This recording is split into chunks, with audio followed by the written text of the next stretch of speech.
this is ESPN's Dave Lamont, and you're listening to the Sports Objective Podcast, the unofficial podcast of the Pirates.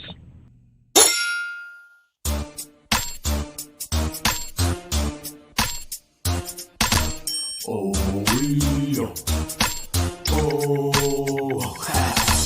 I'm a real pirate fan. I don't fear not a man. Me, I'm a participant. You just the audience. Me, it's in my nature to see just how loud it can get before, during, and after the game, man. Yo, 15 minutes after 15 sips of this carbonated beverage got me ready to rip a hole in the ear of anyone who dare sits and screams for any other team with their lips. This is pirate country, so poppy, we don't mix. If you ain't rockin' purple and gold, then you don't fit. Now you don't gotta worry, they're trying to throw fists, but all you know to get salty, I ain't talk about chips. It's not your stadium, don't be surprised if you're cheesing all hard and get thrown the evil eye. For some it's just a game, but numbers are never live. You ever seen this much love for a team in your whole lives? Screaming at the ref, wheezing out of breath, steaming out the neck like a fight for death. That's how we bringing it. What you thinking? What's going on, guys? Welcome to the Sports Objective. We have two great guests tonight. I want to welcome in. First, let me start with my man Kyle Barber, who I know is fired up for the game on Friday. Kyle, how you doing? What's going on, Matt? I don't know. Bubba threw it to you to host. I don't know what that's about, but welcome into the TSO locker room, Matt. And as we sit here with Ryan Jones and Jireh, how you guys doing tonight? I'm doing good. Guys, obviously, huge game on Friday. It goes without saying, the number 4 team in the country coming into Dowdy Ficklen Stadium. It's a hell of an opportunity. First of all, how fired up are you guys for this game? I mean, you could try to say it's just another game, but it ain't. Anytime the number 4 team in the country is coming to town, you got to have a little extra spirit in your step. Ryan, how fired up are you for this one? I'm too excited. I mean, like you said, it's kind of rare. You don't get to play too many, top 4 playoff teams each year. So we get to do that on Friday on a big stage on ABC. So, it's just going to be a great experience, a great game. Guys, before we jump ahead into Cincinnati, we want to take a minute and recap that Navy game because it was just an incredible game to watch on TV. So many big plays back and forth. And, Jireh, I'll start with you. Now that you have, obviously a lot of preparation went into this game defensively, what was it like, when you lined up against Navy? What did you feel like did it take a little while to sort of catch up to the speed of the option system that they run? Oh, no, I felt like it was okay. Most because I played in the game last year, and then and the way we practice, we kind of practice a little bit faster and unrealistic than what it's going to be in the game. So a lot of times when we get to the game, the looks can be slower. Good. At least for me. Yeah, no, absolutely. Did they throw any wrinkles at you that you weren't expecting in the game? Did they do anything different than you were anticipating, in the week prior to? I would say really just the way the slot back, we were expecting them to arc for the safety most of the time. They kind of changed up their blocking scheme a little. That's really a big thing. Jireh, they passed the ball a little bit more than they have been the last several weeks. Were you guys expecting that with them coming off week, them to work on their passing game a little bit? Not many passes, but compared to what they had been doing, they threw the ball. I don't know how many passes they had in the game, but it was certainly more than what they had been doing in previous weeks. I know Coach said he expected them to pass 8 to 10, and then a lot of them were situational, so we kind of did anticipate it some of the time, but probably not as much as they did, though. They did throw it a lot. Is it good to have that one behind you? I mean, you prepare for Navy a little bit all year, particularly on the defensive side of the ball, and their offense is so unique for what you're used to seeing. Is it good to have that one finally over with? Yeah, I was getting tired of practicing that. Yeah, no doubt about it. And then Ryan, on the offensive side of the ball, I thought you guys, stayed on schedule most of the game. outside of one or two drives, I thought you were very effective in the first half. You were really running the ball down their throat and then mixing in some play action and some slants, got you involved early in that game. What do you see, Ryan, when you look over the last 3 weeks? The offense just seems more in rhythm. Everything just looks a little bit cleaner. What's happening on offense right now to sort of, spark this great play? I would say I'll probably say our confidence. I feel like as an offense, we're more confident in ourselves and just we're more trusting of each other. And I mean, I think from the previous weeks with us winning and everything, we can see like what we're doing is causing positive plays. So we're having great drives, and I feel like the confidence aspect is just helping us finish drives. Ryan, what happened on that last offensive possession after the running play when Holton was getting everybody lined up? It looked like he was supposed to spike the ball, and maybe he thought Houston was going to call a timeout. Do you know exactly what happened on that play? Yeah, I'm not sure. I wasn't in on that one, but oh, you weren't in? Sure. Okay. Yeah, I wasn't in on that play. Okay. Well, it all worked out, and when this is both of y'all. When y'all thought we were going to kick the field goal and it was 54 yards, and Owen was going to kick it, how did y'all feel? I mean, how much confidence did y'all have he was going to make it? I mean, did you really, truthfully, now don't BS the answer, did y'all really think he was going to make it, or were you surprised? I would say, I mean, I definitely put a prayer up. So, but I mean, I had trust that he would pull through. Because I mean, like he said before, I mean, he's had some like the Memphis game before, he had a clutch kick for us. So I mean, I know he could do it. But I mean, I definitely put a prayer up. For what me, about you, Jar? Were you confident? I knew he could get it there. It was just if it was going to be accurate or not. Yeah, it had a lot of different factors. That's all it was to me. I knew he could get it there easily. Yeah, that's all I was really worried about. Yeah, Coach. I don't think Coach thought he could. By his reaction on the sideline, but it was that was. I mean, I know as a fan, and I can only imagine as a player how that felt to get a walk off like that 54-yarder, to have your kicker do it, walk off the field as winners instead of having to go to overtime. How was the locker room afterwards? Crazy. It was lit. Yeah, it was crazy.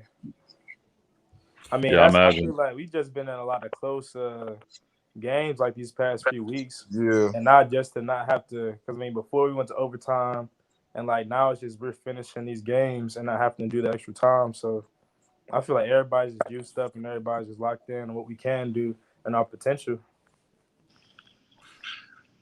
Yeah, guys, everything seemed to be going really well that game. And then, I want to talk for a second about the kickoff return that kind of changed the game there for a little bit. Were you aware I don't know if you guys were actually on the kick return or the kick coverage team, but were you aware that I think it was Tegan Wilk literally got tackled on that play?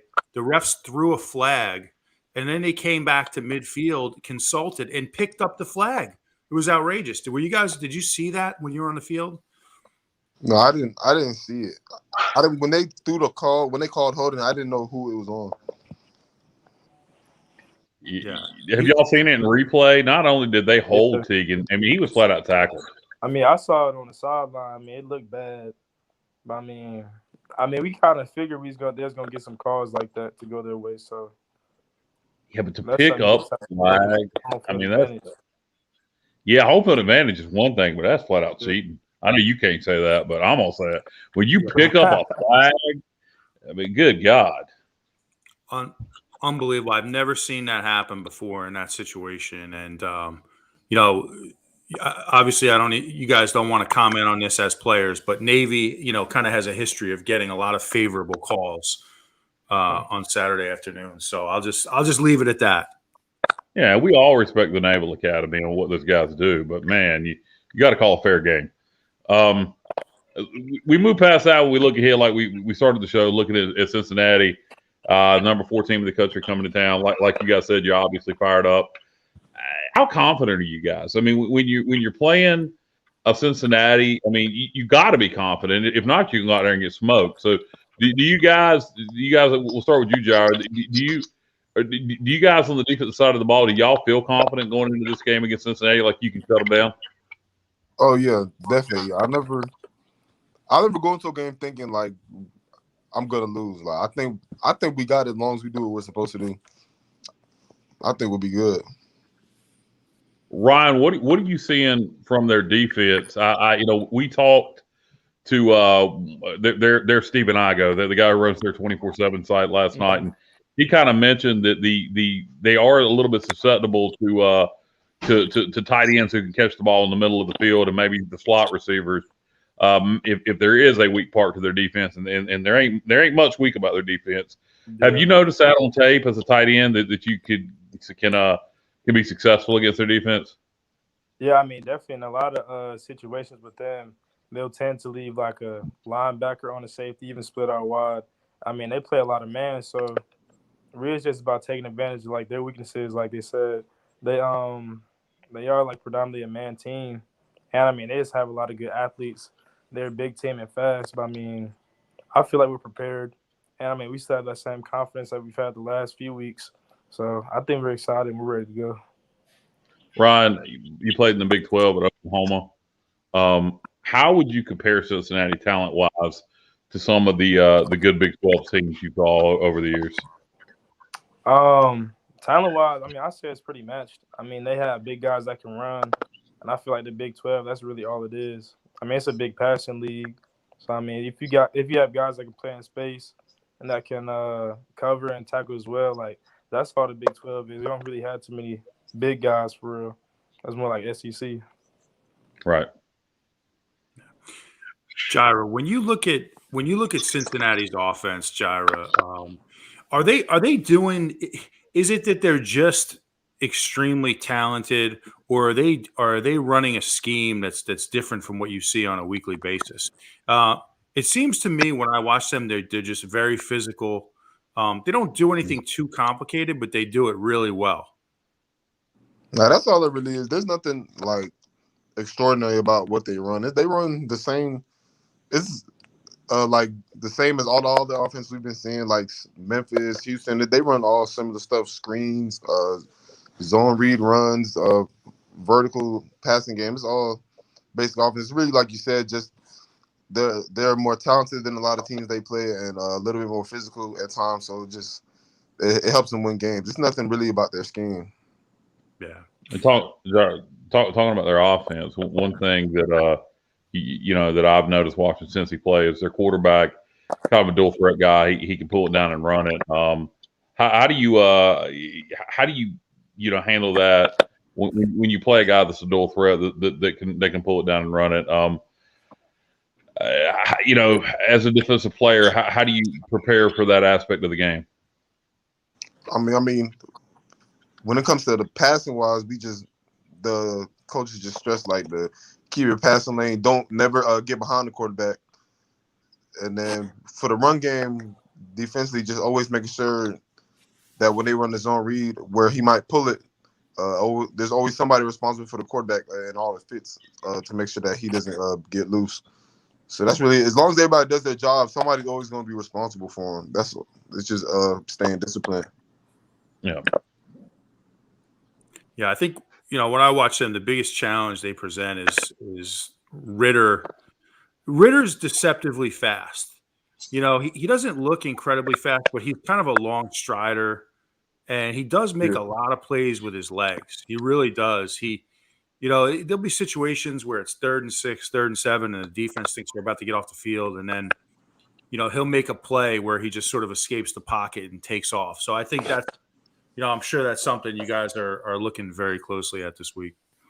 Yeah, we're definitely aware of his ability to run. So like I said, just really staying disciplined in your passing lanes, keep him in the pocket. Yeah. Guys, just for both of you, what would this game mean to you if you guys can win it? I mean, if you win it, it's a win over a top 4 team. You guys won't even forget the top story locally. You be the top story on Sports Center. You'd be the top story of the day in college football, probably of the weekend, if you knock off Cincinnati. I mean, Is that something you guys even think about, or is it all about just winning the next one and it just happens to be Cincinnati? Well, I say for me, I mean, it's definitely something that's in the back of my head because I feel like all the work that we put in, I feel like, I mean, Cincinnati is a very beatable team. Just from seeing their Tulsa game where they almost lost and like a few other teams that they played. And I feel like that, like the Memphis, like the Navy game, like playing those two games, that's really prepared us to play them because we just saw a fast offense and defense from Memphis, and we just saw a super physical Navy team. So I feel like just all the work that we put in, and I feel like just the way that everyone's playing right now at such a high level and the way that we're clicking, I feel like we should be getting this win. We should have a good game on Friday. So I mean, it would mean a lot to knock off the number 4 team in the country. So yeah, that's how I feel. Do you guys embrace that sort of that chip on your shoulder? Like one of the things that's made East Carolina so great, literally over the last 40 years is we find ourselves in that underdog role a lot of the time. And, we talk a lot about this chip on our shoulder, right? And that always meant a lot to me as a player there. Like I loved situations walking into a stadium where we were the underdog because it felt like we were playing with house money. There was nothing to lose. So you play fast, you play loose. Do you guys have that feeling this week where you're kind of just, you're the underdog? A lot of people around the country aren't giving us much of a chance. Are you just embracing that chip on your shoulder a little bit? Yeah, just a little bit. I mean, Coach, he said that when we came back Sunday, like we have nothing to lose, so it's just on us. It's on us just to go play. All the pressure's really on them, like in terms of what they're playing for. They have a lot more to put for than we do, obviously, but yeah, it's really we have nothing to lose. Just go out there and do you, like coaches say, and just let the game handle itself. Yeah. The one thing I thought about, Ryan. Yeah, I mean, I'm gonna say the same thing as Jireh. Like, we just have to play loose. We can't be tight. Because I mean, this is a big ball game, but it's still just a football game. I mean, it's no different. We in the same conference. These guys do the same stuff we do, and like Coach Houston always says, like, I mean, I can speak from this perspective because I've been at a different school. Coach Houston always says we work harder than any other school, and I can attest to that. We do work harder than I'm not gonna say where I was at for sure, but we work extremely hard. So everything that we've been doing and putting in, the work that we put in, I feel like it's gonna help us. And it's just another ball game, so we just gotta kind of play. One thing I had talked about, and this is again coming from a fan, probably something y'all hadn't thought about, but if we beat Cincinnati, then being number 4, and then we go win the bowl game as a 9-win season, now you've just beaten a top 5 team and potentially probably an ACC opponent in the bowl. This program could still finish the season in the top 25. I mean, when you beat the number 4 team, you're going to start getting votes that week. Yeah. I mean, I don't think that's like. I feel like our main focus now is just like finishing out the season as strong as we can. Because I mean, like all that stuff that always just comes with winning and everything. But I feel like right now we just focused on just handling what we can handle right now. Now, one thing I will mention to you guys as we start to wrap this up, don't want to look past the Cincinnati game, obviously, but obviously we know we're going to a bowl game. A lot of Ryan, I believe it was you we talked to earlier. We had mentioned Myrtle Beach, and you said you wanted to go somewhere further. All signs are pointing that we may head right back to Annapolis to the Military Bowl. Is that fine with y'all, or would you still rather go somewhere else, or does it matter? I just want to go somewhere warm. Yeah, that's really all. That's really all it is. I feel that ain't Annapolis. That cold. That ain't no joke. I just want to go somewhere warm. Yeah. All right, so they do not want the Military Bowl against the ACC opponent. Does opponent matter to y'all? I mean, do y'all want to play a Power 5 team, or is it all about just? I do. You do? Okay. Yeah. Well, that would be the advantage of going to the Military Bowl. You get started on ACC. Like the colder bowls, like would be the bigger games. Yeah. But I'd rather go somewhere warm than over playing. You know what I'm saying? Or Yeah. go somewhere I haven't been and play maybe a lesser team than I would go up to Boston and play like Virginia Tech or something. Yeah. Now, Kyle, the Gasparilla Bowl, is that did you say a SEC team? Was that it's an ACC team playing Missouri? It's an ACC or SEC team in the Gasparilla Bowl in Tampa. So that could be a Missouri or a Louisville. That's a perfect situation right there. Cool with that. Best of both worlds. Hey, look, let John Gilbert know. Y'all don't want to go to Annapolis. You want to get Tampa. Hey, I'm shocked to hear you guys say you don't want to come to Boston and play in the Fenway Bowl. It's going to be like 20 degrees up here, man. Boston at the end of December? Nah, I can't. Snow. I can't. Matt won't say because it's an easy drive. Yeah, that's a quick drive for me, fellas. So I wouldn't be disappointed, but I understand as players why you'd want to play in the warm weather. I mean, I played in bowl games in Memphis, Tennessee twice. It was freezing. I mean, we froze our ass off in practice all week. Yeah. So I get it. Trust me, I get it. The Gasparilla sounds. If I was a player, I'd probably be leaning to that one. I have to admit. Mm-hmm. I do have an interesting scenario for y'all.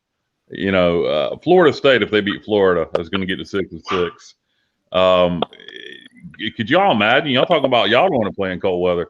If you take a Florida school and put them in Annapolis or Boston against you guys, at least y'all can go outside right now and experience the cold. That could be a huge advantage. Florida State. I think they might have bigger problems than the weather. So you think Florida State? You think so? Yeah, that's just my opinion on it. I got you. Yeah. Hey, Ryan, just kind of shifted focus back to the Cincy game for a minute. You know, looking at their secondary, it's interesting. Two of the highest ranked corners in the country right now, Kobe Bryant from Cincinnati, and then your teammate, Jaquan McMillan. So, you know, two of the highest rated corners in the United States right now. Mm-hmm.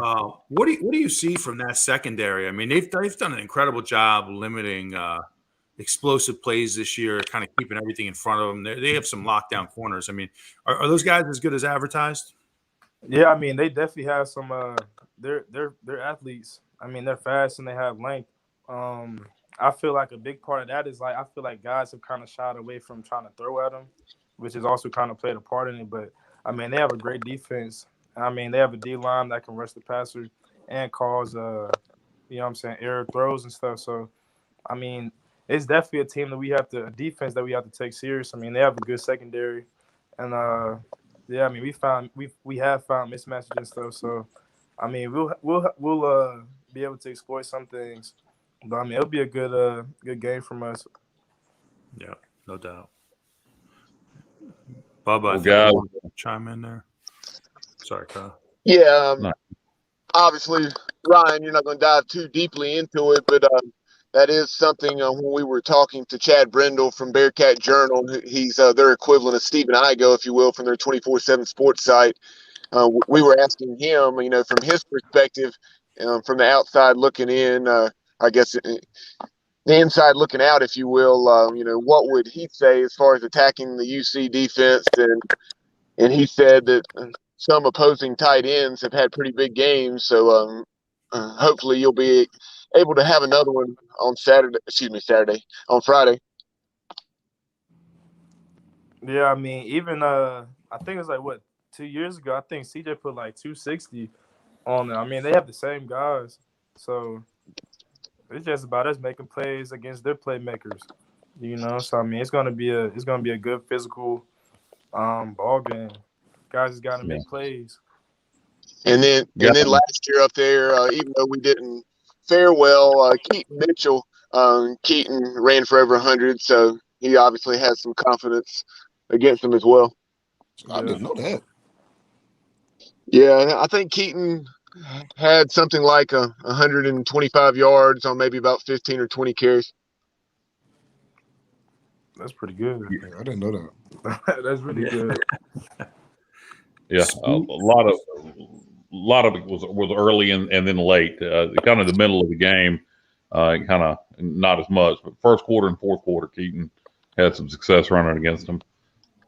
And a lot of it was outside runs. So that's something I'm interested to see, given that success a year ago, to see. And, very much Ryan, kind of going back to that Navy game, that first drive when we went right down the field, we were specifically attacking that left side, and Keaton with some outside runs. Had you guys seen something on film, I'm sure that said that's where we need to go early.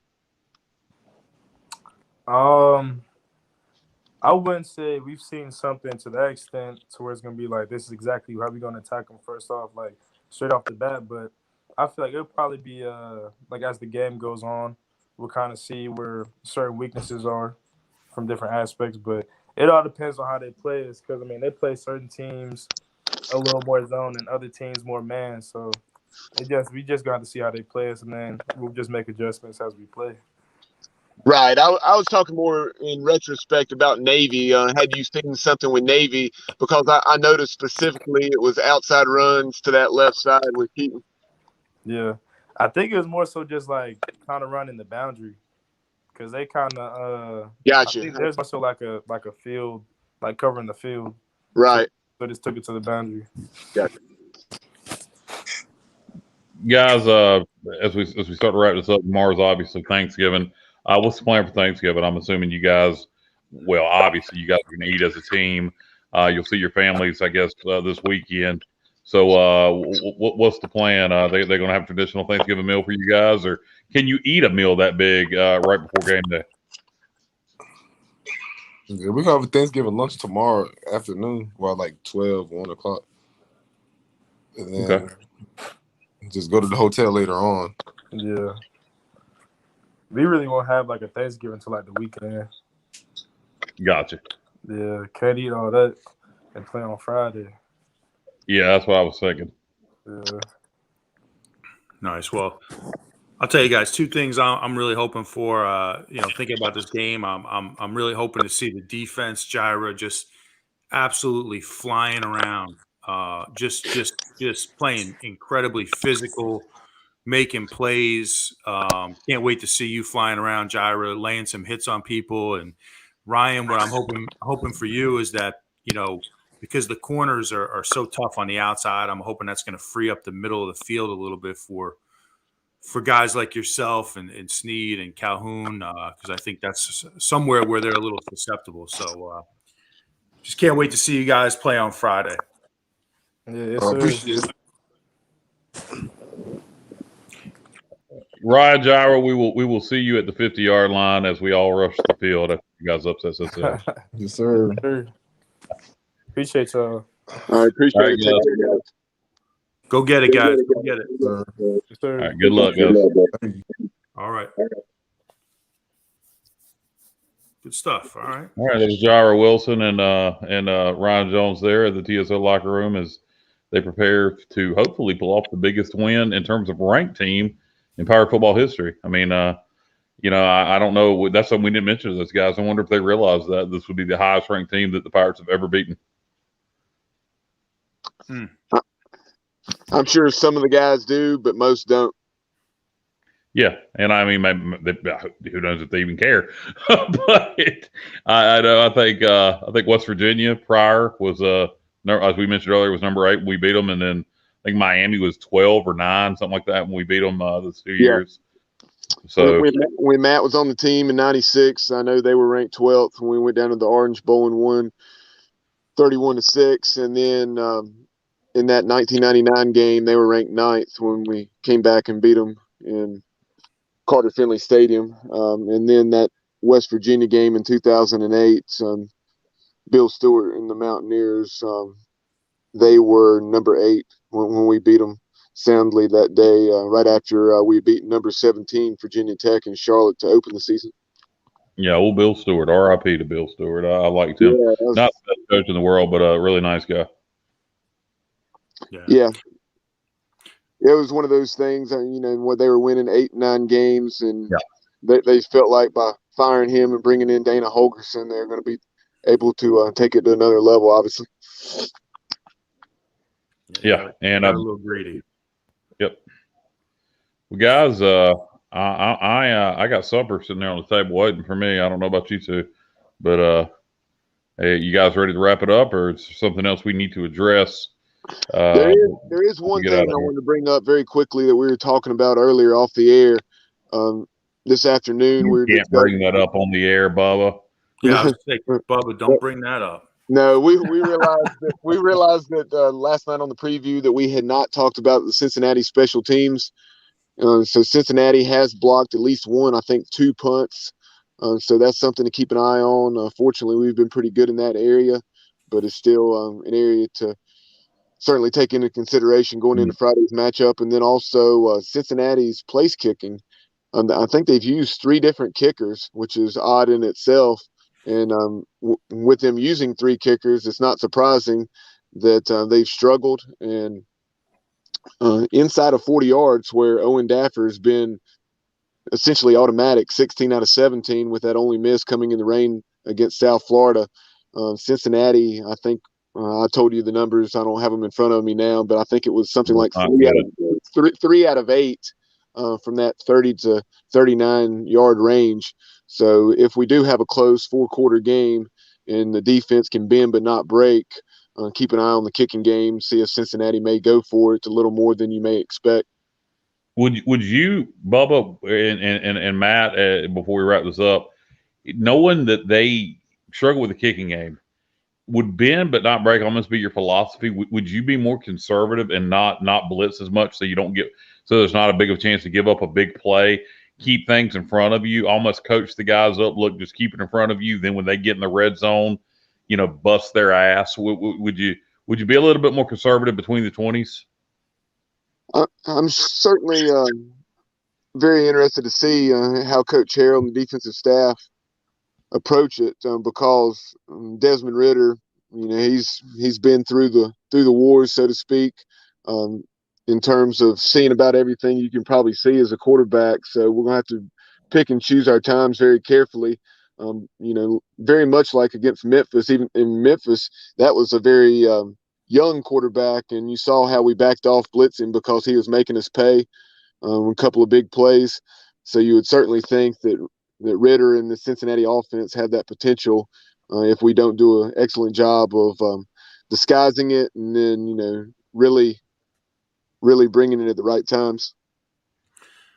Yeah, and, I think, one of our objectives should be to get this game into the second half, and if that means we need to be a little more conservative on defense in the first half, and like you said, Kyle, just kind of keep everything in front of you. Now, I'm not saying we don't run our scheme and we don't play aggressively, but I just really believe if we can get this game into the second half where it's very close, maybe we have a lead, all the pressure shifts to Cincinnati. So it's going to be interesting to see how we play it. And I think more than anything, I'm looking for early in this game, I want to see how we match up physically up front, because that's going to tell the story. Yeah, no doubt. All right, guys. Well, I don't know if there's anything else that needs to be brought up. Bubba, did you want to mention our promotion we have coming?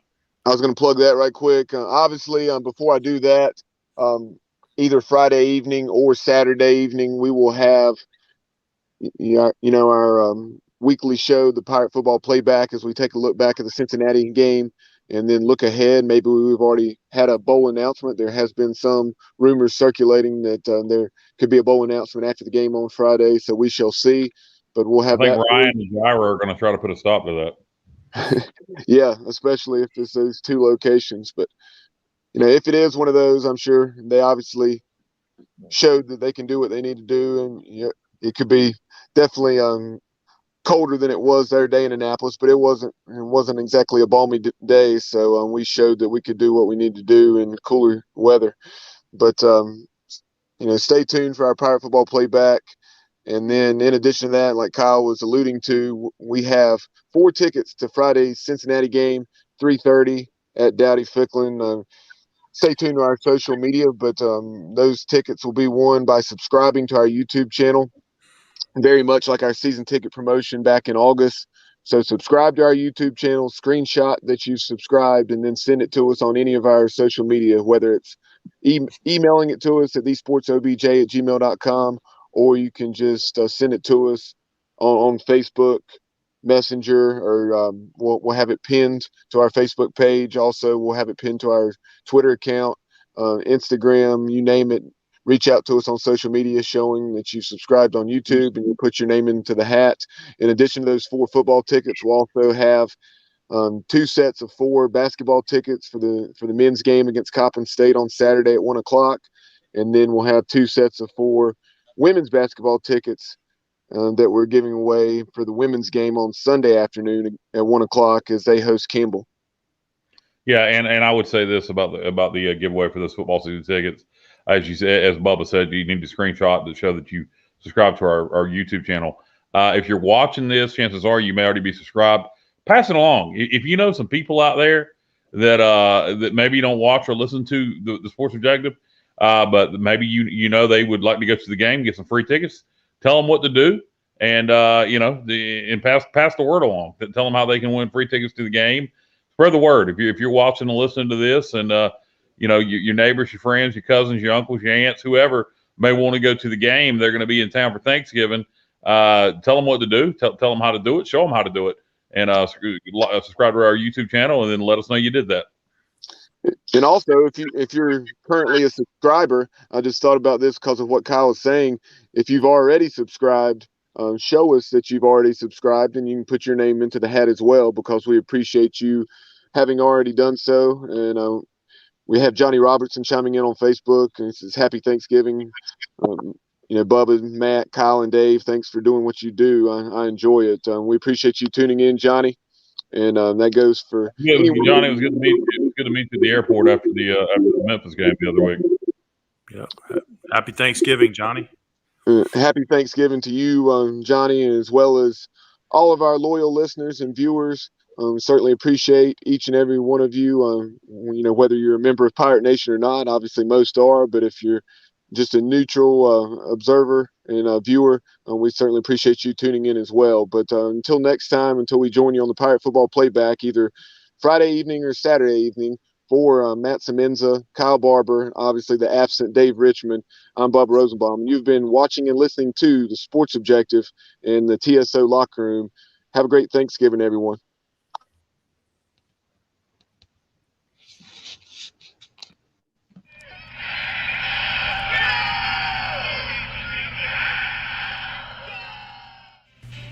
Yo, what's going on, y'all? This is Udon Cheek, assistant track and field coach at East Carolina University. You are plugged into the Sports Objective podcast. If you are a fan, you are plugged into the right place. And if you're really a fan, you will share that link.